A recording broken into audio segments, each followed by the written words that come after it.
Actually po yung photoshoot po, 26 po, gaganapin po ang debut po ni Carla. Dadalhin natin si Carla sa Naga.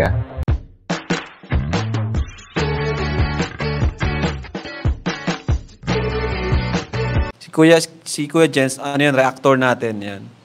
Official reactor. Hello mga kalingap! Welcome back to my YouTube channel. This is Kuya Jens. So bago ka lang sa aking YouTube channel, huwag niyo pong kalimutang mag-subscribe at click the bell button para like ka-update sa mga bago-upload na video. At huwag po natin kalimutang suportahan ang Butim Kalingap sa panguna ni Kuya Val Santos Matubang, Ate Edna Vlog at syempre Kalingap Rob. At pakisuportahan din po natin ang aming mga kasama sa Butim Kalingap. Nandiyan po ang K-Boys, Kalingap Partner, Kalingap Reactor, at lahat po ng charity vlogger sa buong Pilipinas sa tumutulong sa mga kabayan natin na ngayon at may hirap. Suportahan po natin lahat, guys. So ayun mga kalingap, ngayong araw napakaganda po na ating content mga kalingap dahil po mayroon tayong mga bibigay na updates, lalo na po mga kalingap sa nag-aabang po sa part 19 po ng Tambalang Jomcar, at lalo na po mga kalingap ang mga mangyayari at kaganapan po sa nalalapit na debut o 18th birthday po ni Carla mga kalingap. At meron pa nga mga kalingap bonus dito po sa naging live po ni Kalingap Jomar na ating bibigyan ng reaction video, ay meron po siya mga binahagi mga kalingap na mga future plans ni Kalingap Rob para po sa Tambalang Jomcar. At dito nga po mga kalingap, makapanood po natin mga kalingap ang mga paghahandang ginawa rin po ni Kalingap Jomar para po sa nalalapit na debut ni Carla. Ano-ano nga ba ang mga ito mga kalingap? Tara panoorin po natin at isa-isa natin mga kalingap pag-usapan in 5, 4, 3, 2. O nga po dami nga po nag-aantay. Ano rin po kasi busy din po si Carla. Kahapon po sana, kaso po kung nakita nyo naman po, ewan ko kung napanood nyo, alam nyo naman po yung papunta kila Carla po, yung may ilog po doon, ano po, tawag niyan, baha na naman, hindi po makatawid sila Carla po. Masama din po kasi yung panahon po doon eh. Hindi natin po pwedeng ipilit din kasi mahirap pa din po. So yun mga kalingap, grabe mga kalingap, sinagot na nga po ni Kalingap Jomar para po sa ating mga naghihintay na Jomcar fans, at sa mga sumusubaybay po mga kalingap sa kanilang tambalan, kung bakit po hanggang ngayon ay wala pa rin po mga kalingap part 19 ng Tambalang Jomcar, sa kadahilanan po mga kalingap na ilang araw po mga kalingap na masungit po o masama po ang panahon dito sa bayan ng Dayat at sa probinsya po ng Camarines Norte.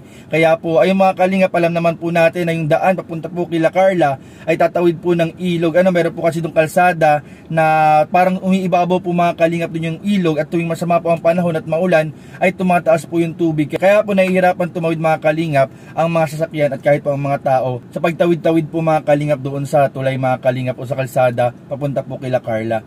At ayun nga po mga kalingap, nakalaman po natin mga kalingap, sinabi po ni Kalingap Jomar na kahit po pilitin man nila o gustuhin man po nila mga kalingap na tuloy-tuloy po mga kalingap yung maging upload po mga kalingap na vlog po ng Kalingap serye tungkol po sa Jomcar, ay hindi po nila maaaring maipilit dahil po sinabi nga po ni Kalingap Jomar na depende rin po, dumidepende rin po sila mga kalingap sa availability ni Carla, lalo na mga kalingap. Alam naman po natin nag-aaral din po si Carla at ang iba pa natin mga Kalingap Angels, mga beneficiaries na meron pong priority na pag-aaral bago po yung mga ginagawa pong pag-vlog. Kaya maganda rin po mga kalingap na nakikita naman po natin na sinusuportahan po mga kalingap ng K-Boys, ng kanilang mga katambal o kanilang ka-love team, yung mga pag-aaral po ng ating mga Kalingap Angels. Kaya hintay-hintay lang po tayo mga kalingap, dahil sigurado po mga kalingap hindi lalampas ang linggong ito nang hindi po ipapalabas ang part 19 ng Tambalang Jomcar. Jomar, kailan po ba ang Jomcar photoshoot? Pasensya na po Jomar kung makulit kasi gusto namin palagi kayo nawawala. Actually po yung photoshoot po, malapit naman na po yun.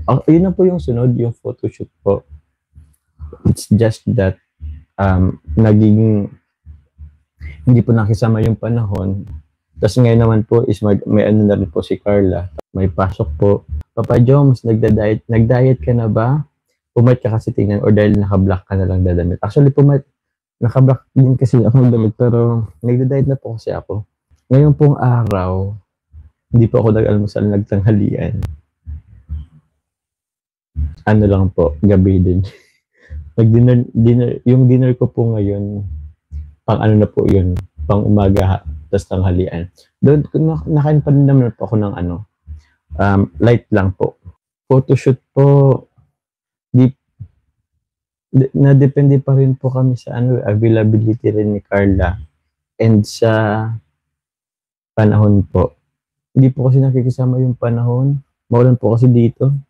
So ayun mga kalingap, sinagot na nga po ni Kalingap Jomar din yung tungkol po sa tinatanong ng iba kung kailan na nga po gagawin o gaganapin po yung pictorial o photoshoot para po sa nalalapit pong birthday o debut po ni Carla mga kalingap na gagamitin din po para po sa kanyang mga invitation mga kalingap. Kaya abangan po natin dahil sinabi po ni Kalingap Jomar na yun na po yung sunod nilang plano after po sigurong ma-shoot po yung part 19 or baka po during the part 19 po ay mag-photoshoot na po sila mga kalingap o maaari rin po mga kalingap na yung photoshoot mismo mga kalingap ang kanilang gawing part 19 ng Tambalang Jomcar. So hintayin lang po natin mga kalingap dahil nung mga nakaraang araw nga po sinabi ni Kalingap Jomar tulad po sinabi natin kanina ay medyo masama po ang panahon dito mga kalingap kaya hindi po matuloy-tuloy yung kanilang plano mga kalingap at lakad sana na pag-pictorial at photoshoot mga kalingap. Pero sigurado mga kalingap kapag gumanda-ganda na po mga kalingap yung panahon katulad po ngayon sumisikat na po mga kalingap ang haring araw ay sigurado po anumang araw ngayong linggo mga kalingap ay baka gawin na po ang kanilang photoshoot o pictorial. At ayun mga kalingap binabalansa rin po nila Kalingap Jomar yung availability po ni Carla.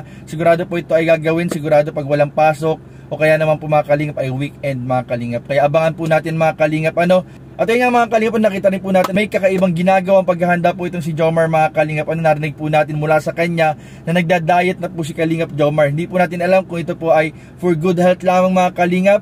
Pero ako mga kalingap, nag-a-assume ako na ginagawa po ito ni Kalingap Jomar para po sa nalalapit pong birthday ni Carla mga kalingap. Syempre dapat maging macho, maging blooming. At alam nyo ba mga kalingap, si Jomar ay sumasama na rin po kila Kalingap Rob sa kanilang ginagawang pag-gym o pagpapaganda ng katawan mga kalingap. Kaya nasasabi ko mga kalingap na legit talaga mga kalingap dahil may event na paparating dahil po papalapit na po ang birthday ni Carla ng kanyang special someone ay sigurado po ito po ay isa sa mga reason kung bakit po si Kalingap Jomar ay nagpapaganda na rin po at nag-aalaga ng kanyang katawan mga kalingap na talagang napakaganda at nakakilig dahil alam naman po natin mga kalingap todo effort po talaga si Jomar pagdating po kay Carla mga kalingap. At ayun mga kalingap, panoorin nyo po itong last part mga kalingap dahil may sinabi po dito si Jomar mga kalingap. Talaga alam ko sa mga viewers, supporters po ng Tambalang Jomcar ay matagal nyo na po itong hinihintay.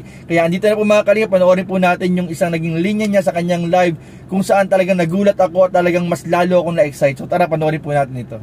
Dalhin mo na kasi si Baby Carla sa Nagapapa Joms ay sabi ni Jens, antay lang po kayo, meron pong ganyan. Since nabagit naman na sa 26 years po, 26 po, gaganapin po ang debut po ni Carla. Save the date po mga kalingap. Actually, baka hindi naman sa 26 po i-upload yung if ever. Kasi sa 26 po yung debut. Ipasyal mo po si Carla sa Naga. Ay, naabang namin yan. Ipapasyal po natin si Carla. One of the episode po ng Jomcar is yun po. Nadalhin natin si Carla sa Naga.